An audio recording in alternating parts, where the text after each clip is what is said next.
Hello. Those of you who don't know me, my name is Schaufler. I've been doing operating systems development since the 1970s. I've been doing security since the mid-80s. So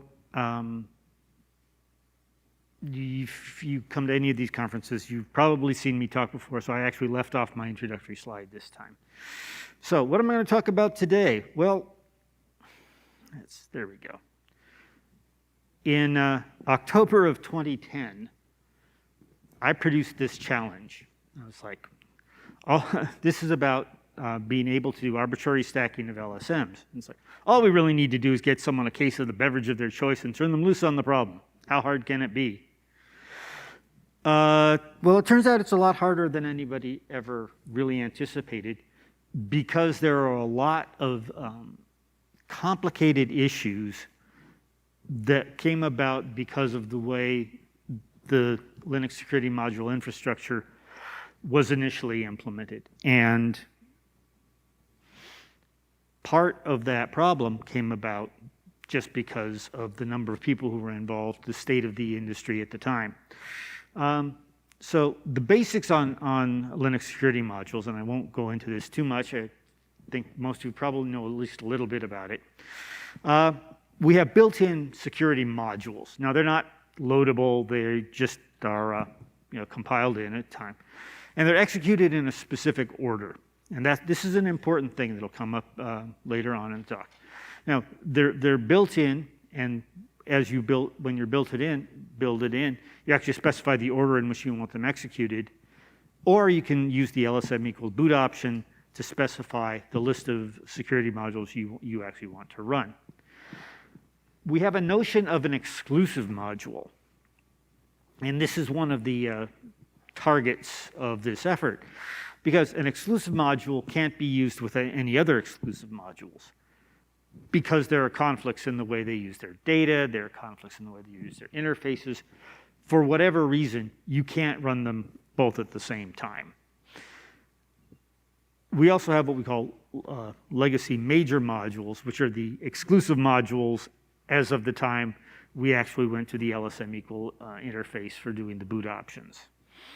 And you can specify one of those using the security equal boot option, which harkens back to the days where you couldn't really specify the order of the LSMs. So what prevents general LSM stacking today? There are a number of factors that are involved. The first of which is that many of the modules manage their own data, and if they're managing their data incorrectly, they can conflict. We have mount options that may or may not, the mount infrastructure doesn't currently allow you to actually say more than one LSM has mount options. Audit rules, audit records, you have to get the right information out to the people. We have network security attributes that are quite constrained. And every now and then you have a user interface clash. So really, addressing these issues is something that we've discovered really comes down to cleaning up the infrastructure. The LSM infrastructure has grown and matured and been improved, but every now and then we discover something that really just needs some work. Paul more recently, for example, created a patch set to essentially redo completely the initialization of the infrastructure. Why? Because the way it had been done is every time we needed to do something new, we just kind of threw in a little bit of code to do that, and all of a sudden the timings didn't really work properly, and there were clashes in, well, how does this LSM do it that way? And part of that came about when, as a result of bringing the integrity measurement infrastructure in as a proper LSM, it had to be done slightly differently from everybody else, or it had been done slightly differently from everybody else. And so now that's all going to get cleaned up and done properly. we have some assumptions in the LSM infrastructure that there's only going to be one major module. When at the time we first started looking at stacking, that seemed like a reasonable approach. But there are other issues. There are use cases for Android, running Android on Ubuntu. Yeah, Android containers on Ubuntu. You want SC Linux policy, you want AppArmor policy. You want to be able to do them both. Okay. Another thing we're doing in the infrastructure is we're cleaning up the use of sec IDs. A sec ID is essentially a 32-bit token that you can use to identify the security context of a subject or an object. And that works really well in some cases. It works very well in microkernel architecture. But in a monolithic architecture, you'd really want to have a pointer to the data rather than some indirect thing that you have to go through. Also, you can't represent multiple LSMs data in one 32-bit container.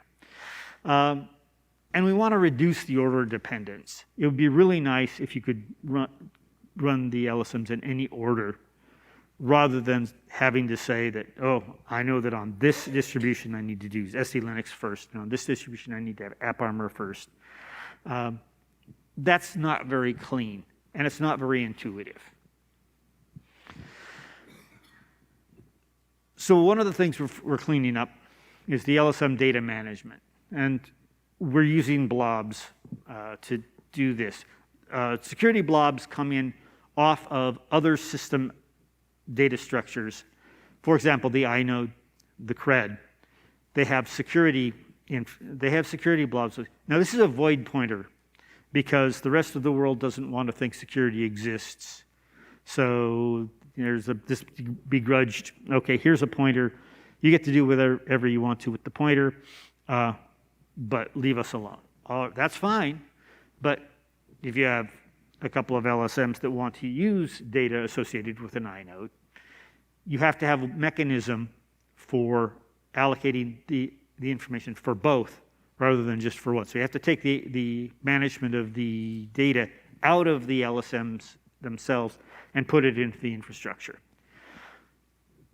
We have done this already, and this is working just fine. There are a couple of exceptions. There are several security blobs where only one LSM ever uses them.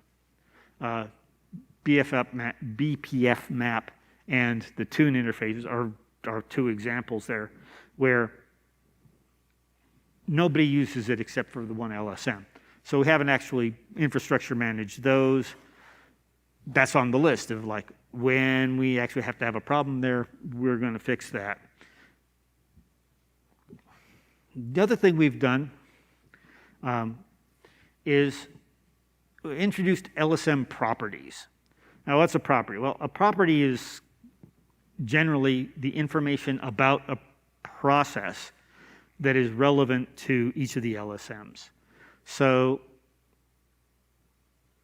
in the past, we've used a sec ID and said, this is the information about the process that we care about. But that doesn't work very well if sec IDs aren't the primary way you deal with data. So SC Linux, of course, wants to use a sec ID. It's a token-based system. That's just the way they do things. SMAC, on the other hand, has a global table with all of the security information about processes in it, and a pointer is really the best way to get at that. AppArmor does a very similar thing with their profiles.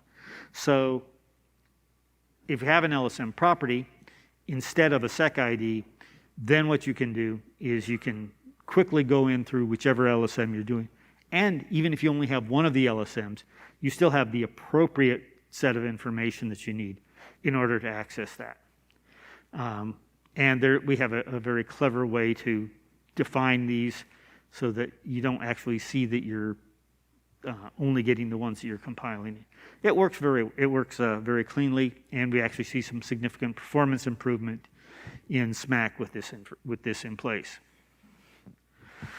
We also have a thing with context. Now, an LSM context is the textual representation of the security information. In SMAC, it's just a text string. In SE Linux, it's a structured set of information about the security attributes of the process. In several of the interfaces within the Linux security modules, we have what we call a context, and usually it's been a string length pair. And that works really well so long as you only have one LSM that's ever going to produce a context string. But if you have two, like if you have AppArmor and SE Linux, you have to identify which one it is because they free things differently. So an LSM context contains the actual string, its length, and an LSM ID, so you know who provided it. Interestingly, SMAC does not actually free contexts. It doesn't have to. It keeps the strings, the label strings, in the kernel all the time. So it merely points to it, and when you free it, all it does is say, "Yep, it's gone." So this allows for different and more versatile use of the way contexts are dealt with, and it cleans up the interfaces too. I mean, like having a string length in all these functions when you actually can have just a single pointer, it does clean things up a little bit. So the next issue that comes up, and this comes up because of some of these other things we've talked about already, are audit rules and records. Now, audit records are our friends because they tell us what bad things are going on the system and who's doing them and what it is they're actually accomplishing. So audit is a really good thing. But in an audit record, it will tell you the subject the subject context, and it will tell you the object context where that's appropriate. But if you have more than one context, how do you represent that? Well, we had initially proposed a mechanism whereby we would have a subject equals one LSM identifier, LSM, and then the LSM data, with then followed by a trailing null, and then the next one is so on and so forth for as many of the contexts as you actually have. Well, this was soundly rejected, and for good reason. It's a hideous format. It's difficult to deal with. The only positive thing to say about it is it's been used in some other contexts. So this was proposed and rejected out. So we had to have a better way to do it. Well, so the better way to do it is to have an auxiliary context record. So you have a record that actually has just the subject or object context information. Now, this is great, except that there wasn't a mechanism in the kernel to allow us to do this unless you happen to be doing a syscall, doing a system call audit record. So any other kind of audit record, there was no mechanism to do that. So I had to introduce that. And you only want to do these if they're absolutely necessary, because you don't want to muck up all the tools that are reading the records. If you've only got one LSM that uses context, for example, you're running Fedora, then you don't want to have to do anything differently. So we introduced an auxiliary subject record. And so what happens is in the original, an audit event is composed of a number of records which have the same message ID. So instead of actually putting the context in the original record, you say subject equals question mark, and then you create an auxiliary subject record which tells you the contexts for all of the LSMs that actually have data. Now, an interesting thing here is the BPF LSM defines a hook for every possible hook. but they don't do anything unless somebody puts a program in. So you can't just say, oh, look, I've got this many LSMs that are providing hooks, therefore I have to create a subject record. Oh, no. Only if BPF actually does something do you have to do it. So we have to take that into account and do some special processing there. And then it creates a record like the one we see here, where it actually contains nothing but the subject information, the subject context information for all of the appropriate LSMs.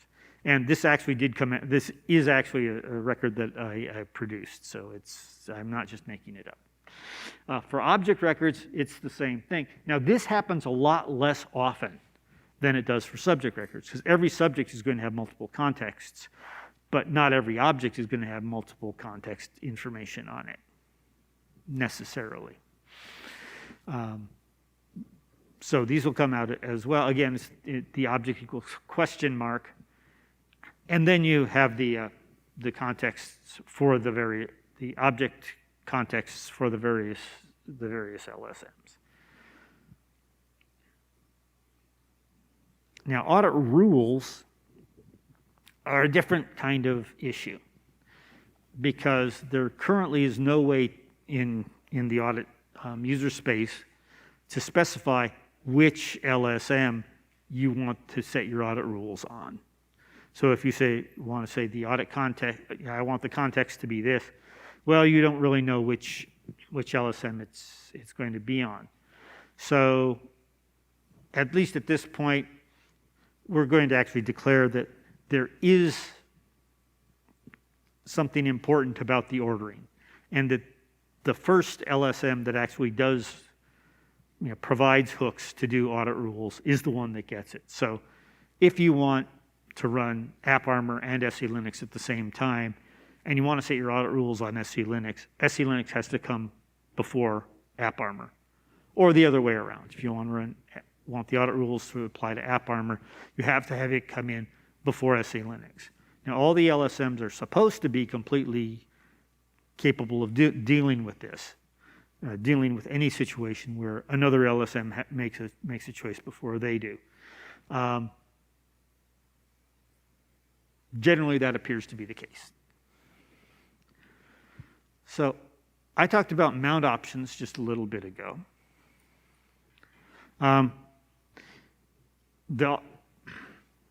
As so often happens when somebody introduces a new set of interfaces, and the entire mount infrastructure was reworked a couple of years ago, they forget that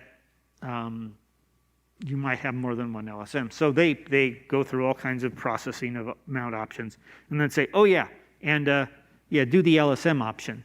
And of course, there's only going to be one LSM, and so I'm going to want it to say what the mount options are. Well, that's fine, except that, of course, SE Linux and SMAC both provide mount options. So if the way it's structured is, if SE Linux, you call the SE Linux LSM hook, and it says, oh, I don't recognize that mount option, it fails, because this is after all the other mount option processing. Well, but if it happens to be a SMAC option, and you're running SE Linux and SMAC at the same time, you then want to say, oh, does SMAC have this mount option? And if SMAC actually has the mount option, then it's okay. Now, if neither of them has the mount option, then it's going to still be an error. But this is a change to the mount infrastructure. And so LSMs have to allow for the fact that if they see a mount option that they don't recognize, that somebody else might. It's a little bit of a cleanup here. And then, of course, the mount option data, which is initially maintained by the LSM itself, have to be able to move that into the infrastructure so that all the LSMs can actually use their mount data. Now, unlike most of the security blobs we've got, this is something that is fairly rare as opposed to something that is always there. So you don't want to allocate these blobs unless you actually need them, unless somebody actually has a mount option. So the infrastructure has to be made so that you can dynamically allocate. So, and now if SE Linux sees that it's got a mount option, it's got to say, "Oh, infrastructure, give me a blob." I don't know if anybody else is going to use it, but I'm going to use it. So that's how you get these mount options put into place. Again, this is a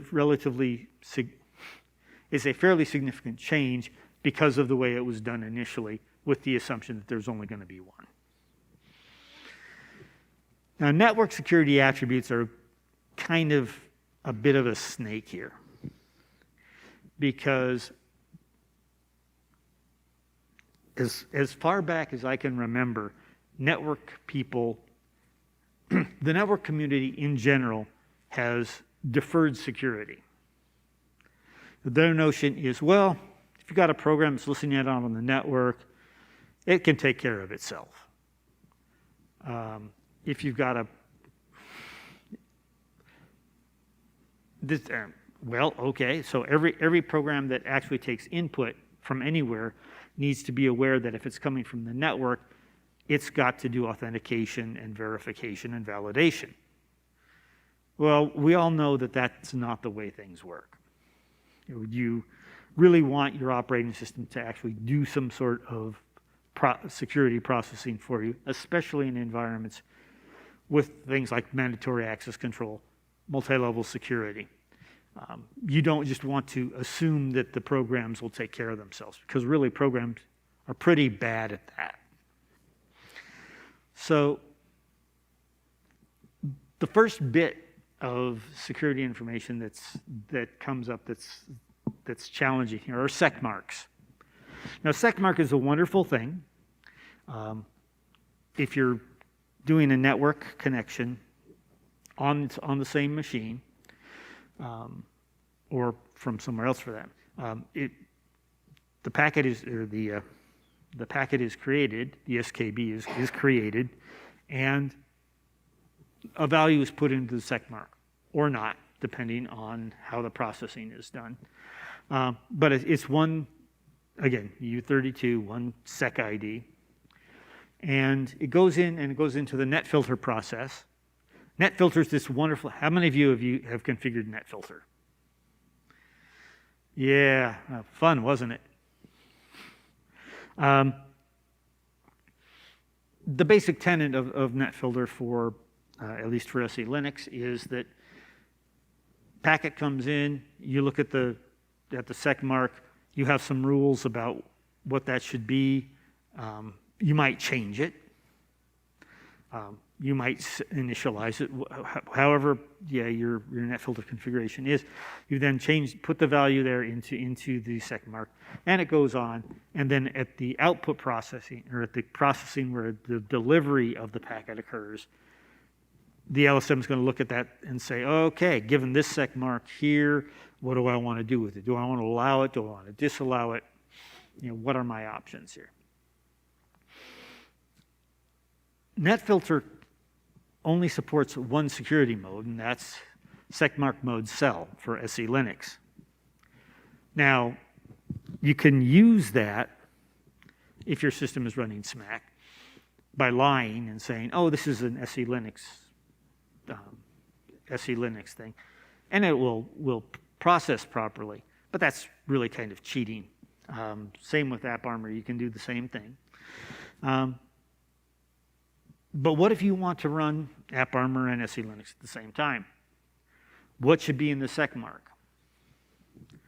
Well, that's a good question, because you really can't put that much information into the sec ID that's the sec mark, because each LSM may have as many sec marks as you want, or as you can fit in a U32. That's actually not usually the case, but it is in fact the potential. And you could try doing all kinds of bitmap things or hashing, but one of the problems that we've got with hashing is you're going to have some performance impact. And everybody knows that if you say performance impact in a room full of networking people, bad things happen. Because performance really is a very, very important thing in networking. You don't want to have a slow network. And you especially don't want to have a slow network because you have security. Unfortunately, one of the things that's come about is because they don't want us to have performance impact, the mechanism we have to use in order to deal with it have performance impact. So some of our possibilities then for dealing with sec marks. Well, we could use proper net label.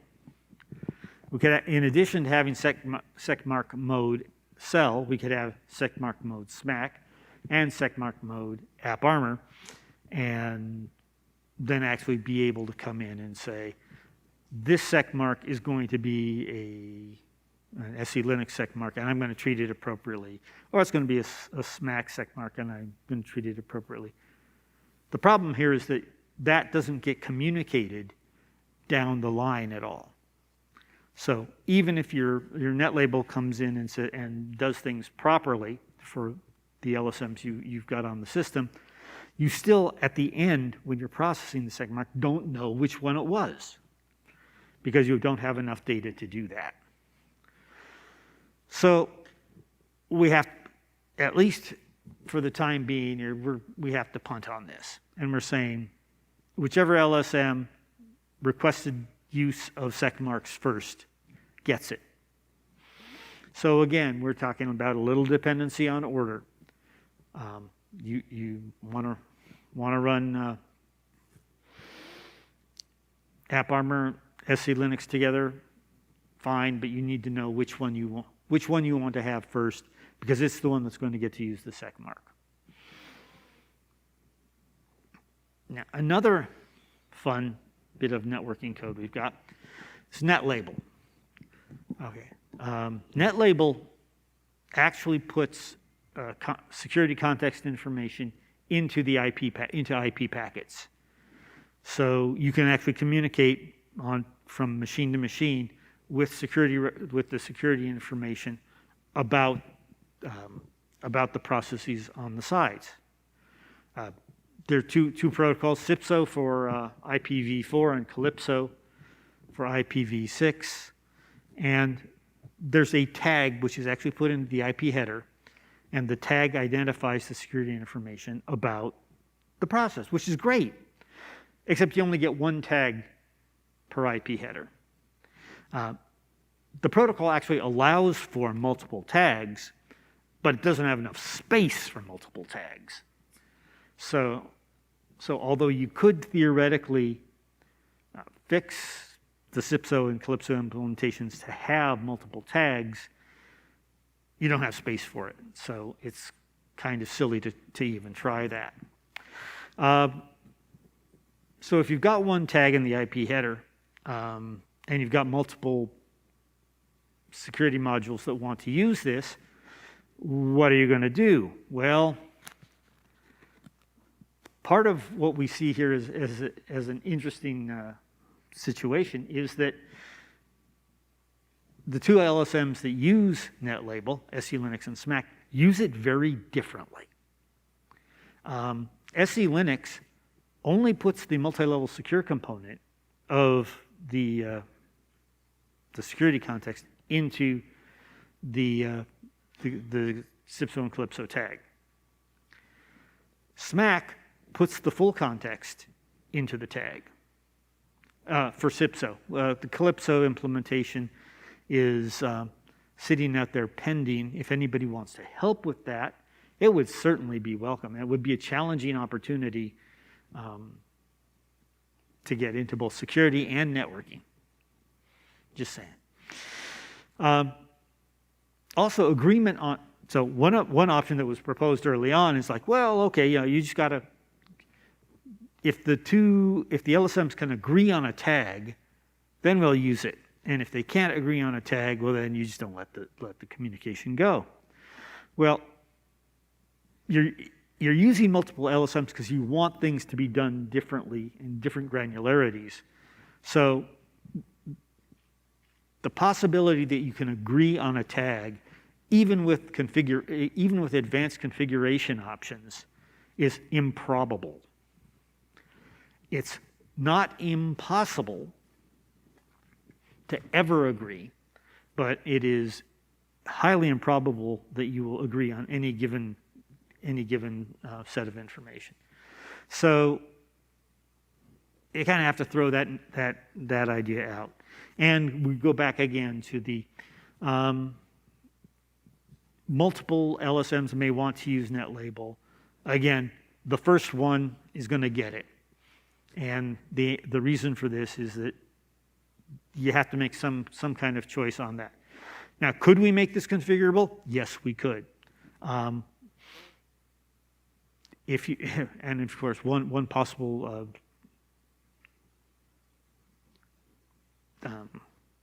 configuration that actually might make sense is you give one of the LSMs the sec mark and the other the net label. And but you're going to get real confused there, and it's not going to work the way you really would want it to.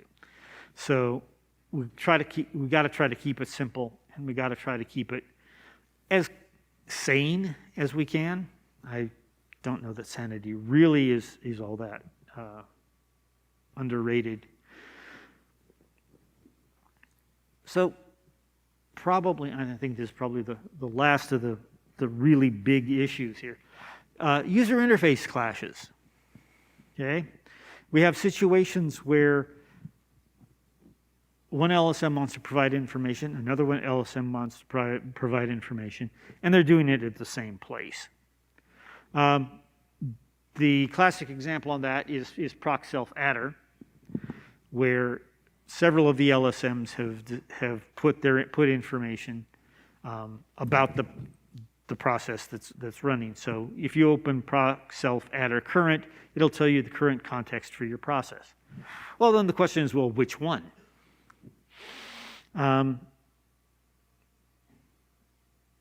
This was such a pain, and we had so much trouble coming up with rational ways to deal with this, that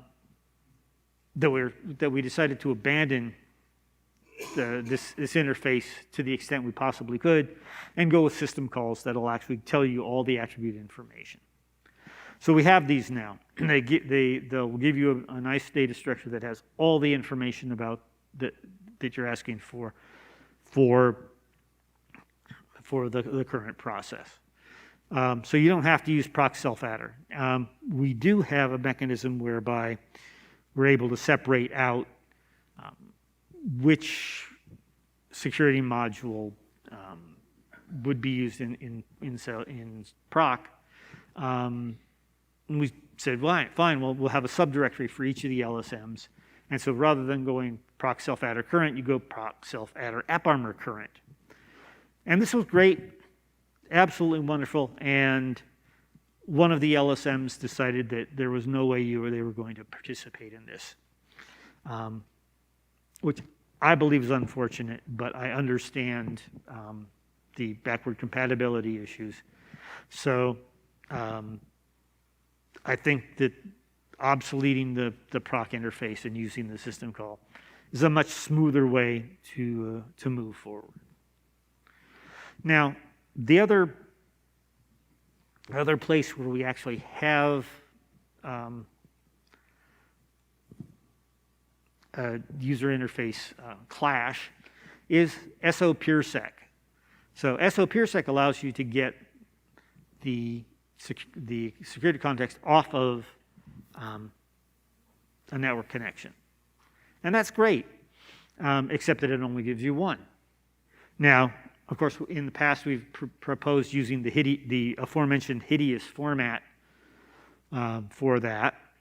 But a better way to do it is to use the exact same data structure we use in the LSM self-system calls, and provide all of that information at once.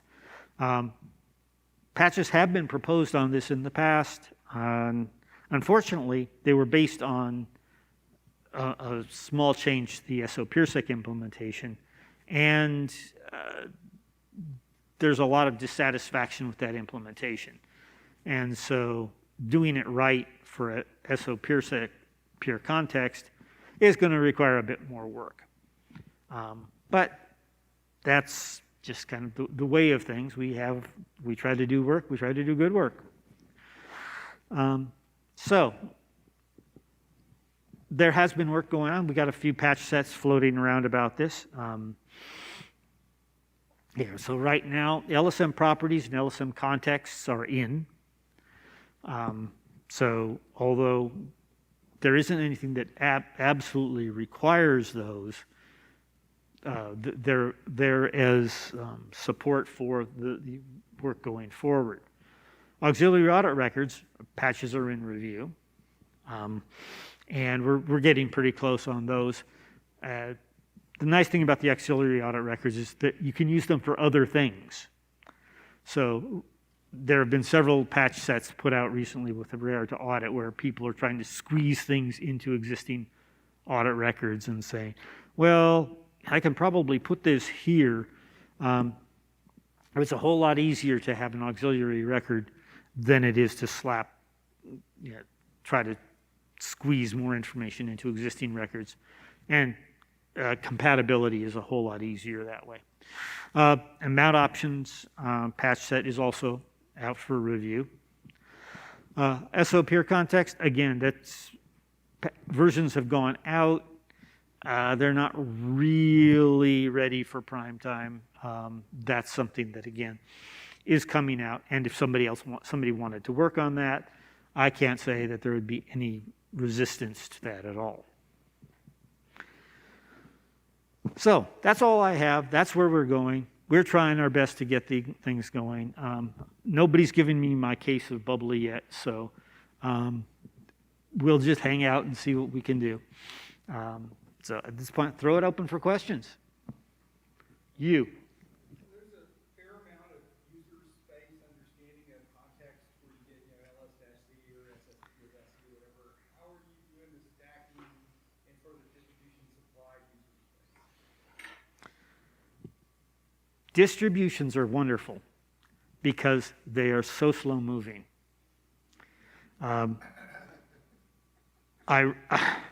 I really don't expect Fedora to enable any major security module except for SC Linux anytime in my lifetime.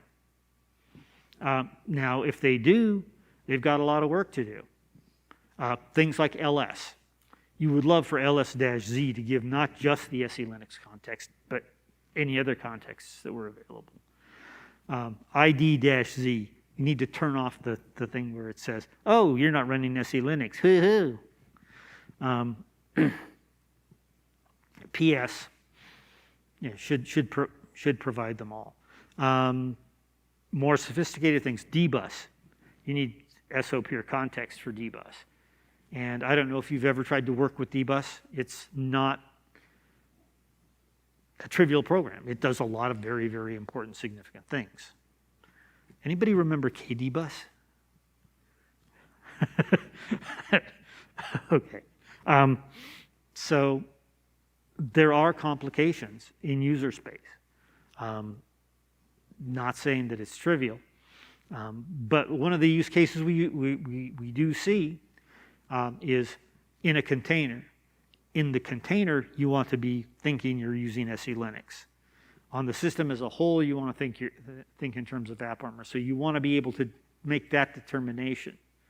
So if you do things the SE Linux way in the container, things in the AppArmor way outside, the user interface is going to have to be conversant in that.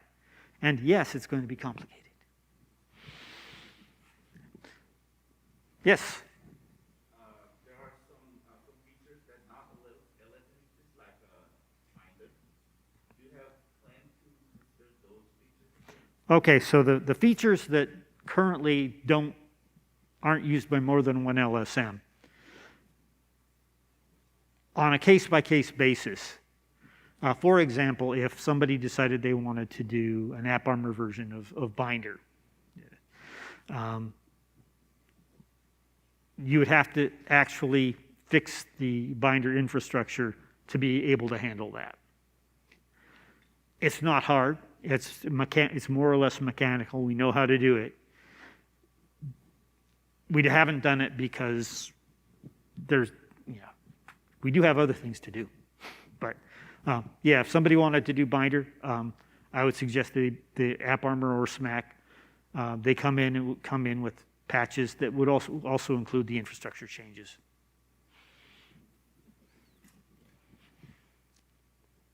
And of course, we'd be happy to help and encourage and do all kinds of things to make it happen.